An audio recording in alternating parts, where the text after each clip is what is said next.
दमा क्या है? अस्थमा क्या है? दमा फेफड़ों की एक ऐसी बीमारी है जिसके कारण व्यक्ति को सांस लेने में बहुत ज़्यादा परेशानी होती है। ये फेफड़ों के जो वायु मार्ग हैं उससे जुड़ी हुई ये एक बीमारी है। दमा होने पर जो सांस की नलियां हैं उनमें सूजन आ जाती है और सांस का जो मार्ग है वो सिकुड़ जाता है। ये जो वायु मार्ग हैं जिन्हें ब्रोंकियल ट्यूब्स कहते हैं, जिनसे हवा आती जाती है, वो अगर फूल जाए, सूज जाए तो ये दिक्कत होनी शुरू हो जाती है। और जब ये सूजन बढ़ जाती है, वायु मार्ग के चारों ओर मांसपेशियों के कसने के कारण ये प्रॉब्लम शुरू हो जाती है और सांस लेने में बहुत ज़्यादा कठिनाई होती है। खांसी है, घरघराहट है, सीने में जकड़न है और इस तरह के लक्षण पैदा होना शुरू हो जाते हैं। मैं डॉक्टर JS रंधावा, जयपुर से एक होम्योपैथ, इस वीडियो के अंदर दमा क्या है, उसके क्या कारण हैं और उसका होम्योपैथिक उपचार के बारे में जानेंगे। खांसी के कारण अगर फेफड़ों में कफ उत्पन्न हो जाए, बलगम आ जाए और उसे बाहर लाने में बहुत ज़्यादा कठिनाई आए, अनेक लोग चाहते हैं कि अस्थमा को जड़ से ख़त्म हो जाए, तो उसके लिए वो फिर होम रेमेडीज़ वगैरह अपनाते हैं, जड़ी बूटियाँ भी यूज़ करते हैं। पर जो इसके मेन लक्षण है उसमें सांस लेने के अंदर जो खिंचाव है, सांस लेने में जो कष्ट है, गले के अंदर साएँ साएँ की आवाज़ है। जो रोगी है वो बिस्तर पर नहीं लेट सकता, उसे बैठना ही पड़ता है मोस्टली। दोनों हाथों का भार देकर या तकिए के सहारे वो आगे झुककर बैठने की कोशिश करता है ताकि लंग्स को थोड़ा सा एक्सपेंड हो सकें। वो खांसता है, हांफता है और लगातार वो हवा चाहता है। हवा के लिए वो दरवाजे खिड़कियाँ खोल कर रखता है। दमा का जो रोगी है वो सभी समय अस्वस्थ नहीं रहता, बीच में वो नॉर्मल भी हो जाता है, पर दौरा होने के समय उसे बहुत ज़्यादा कष्ट होता है। और दमा का ये जो दौर है वो फिर काफ़ी समय बाद में उससे निकलता है। कई बार ये भी देखा गया है कि ये अमावस्या और पूर्णिमा के दिन ये बीमारी बढ़ जाती है। इसका एक ये कारण भी हो सकता है कि जो पानी लंग्स के अंदर इकट्ठा हुआ है बलगम रूपी रूप में भी, उसका वो टाइट्स की तरह समझ लीजिए, उसका जोर बढ़ जाता है। जो नया दौर है वो 3-4 दिन रहकर प्रायः घट जाता है।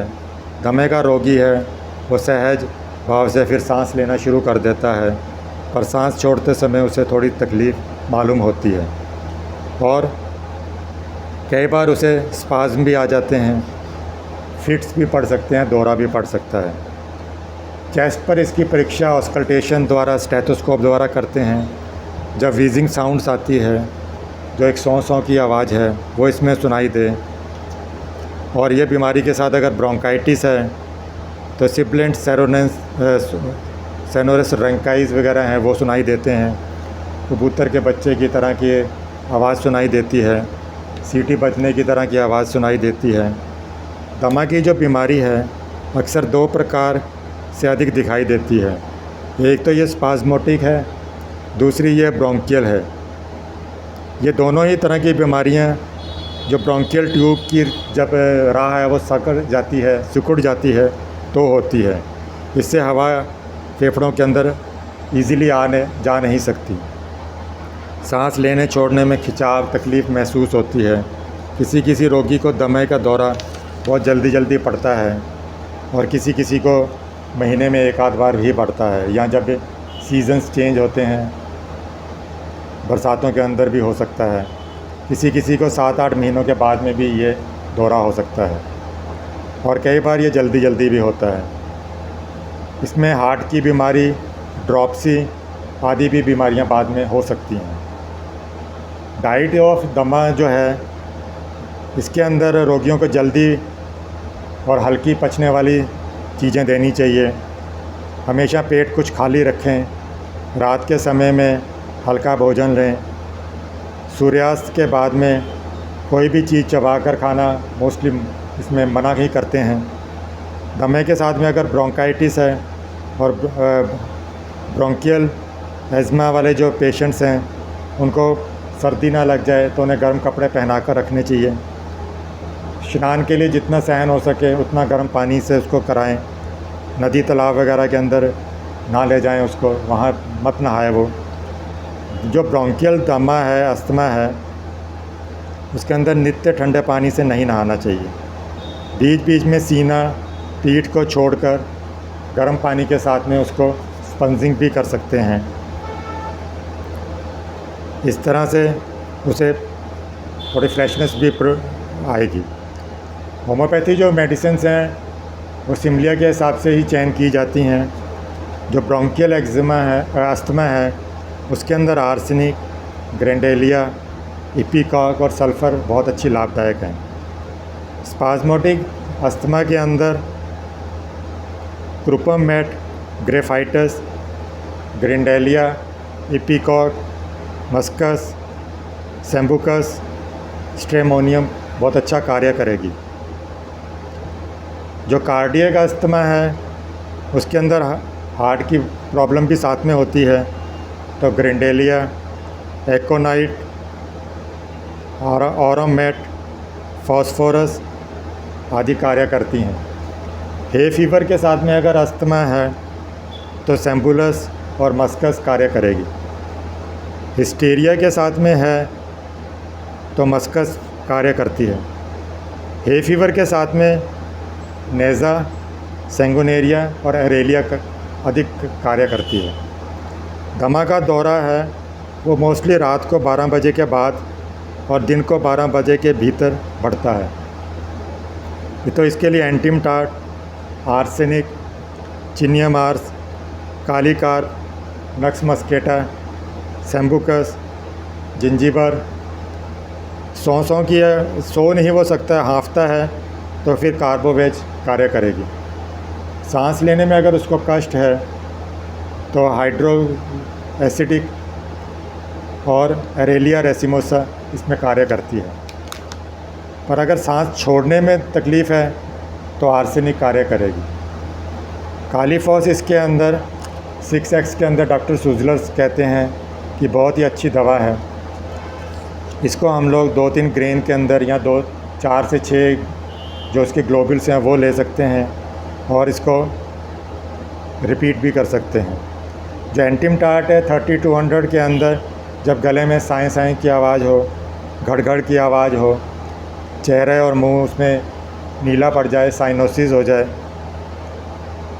अरेलिया मदर टिंचर के अंदर 6 पोटेंसी में और कभी कभी 30 में भी यूज़ होती है। जब सांस लेने में तकलीफ़ है, दिन रात सिर झुकाए रहता है और लेट नहीं सकता, तो ये कार्य करेगी। आर्सेनिक एल्बम 30-100 में जब वो बहुत ज़्यादा एंजाइटी है, बेचैनी है, सांस लेने छोड़ने में बहुत ज़्यादा तकलीफ़ है, रात में तकलीफ़ बहुत ज़्यादा बढ़ जाती है, इसमें जो ड्राई अस्थमा है, ब्रोंकियल अस्थमा है, वो इसमें अधिक होता है।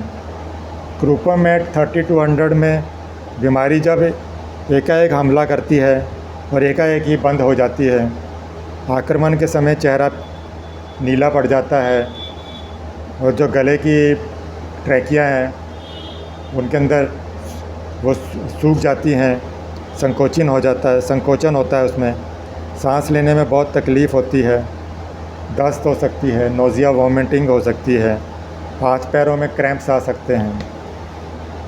मस्कस इसके अंदर 30 में जब हिस्टेरिकल पेशेंट्स के अंदर अस्थमा होता है, सर्दी के कारण सिबिलेंट रेल्स होते हैं पूरी बॉडी के अंदर, पूरे लंग्स के अंदर, और महीन गड़गड़ाहट की आवाज़ आती है।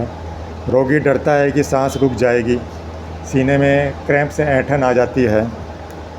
ग्रेंडेलिया जो इसके अंदर है वो 30 के अंदर और कई बार मदर टिंचर्स में भी यूज़ होती है।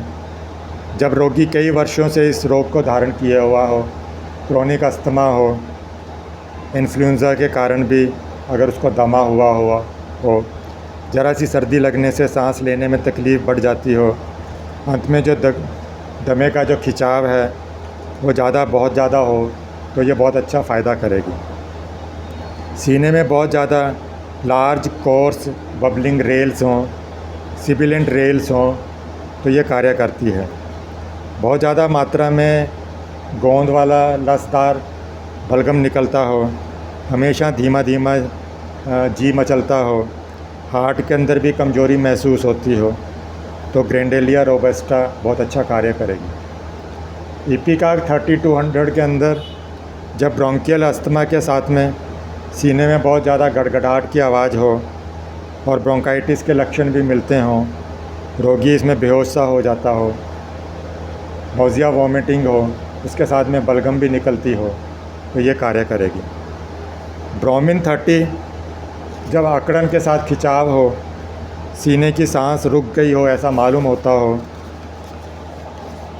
इसके अंदर जो नाव है या जहाज़ में जो काम करते हैं, पानी के अंदर सेलर्स हैं, उनके लिए बहुत अच्छा कार्य करेगी। लेकेसिस 3200 में जब सीने की बीमारी बढ़ जाती है, रोगी सीने में, गर्दन में, उसके पिछले भाग के अंदर सहन नहीं होती उसको सर्दी और बलगम निकलता है, अस्थमा का जो रिफ्लेक्स ओरिजिन होता है इसके अंदर खिंचाव थोड़ा घट जाता है जब बलगम निकलती है।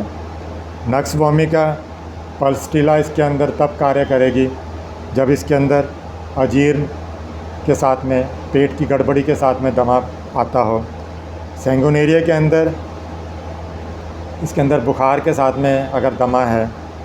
सल्फ़र 3200 के अंदर अगर कोई स्किन रैशेज़ हैं, वो अगर सप्रेस हो गए हों ऑइंटमेंट मेडिसिन्स के साथ में, उसके कारण भी कई बार दमा हो जाता है।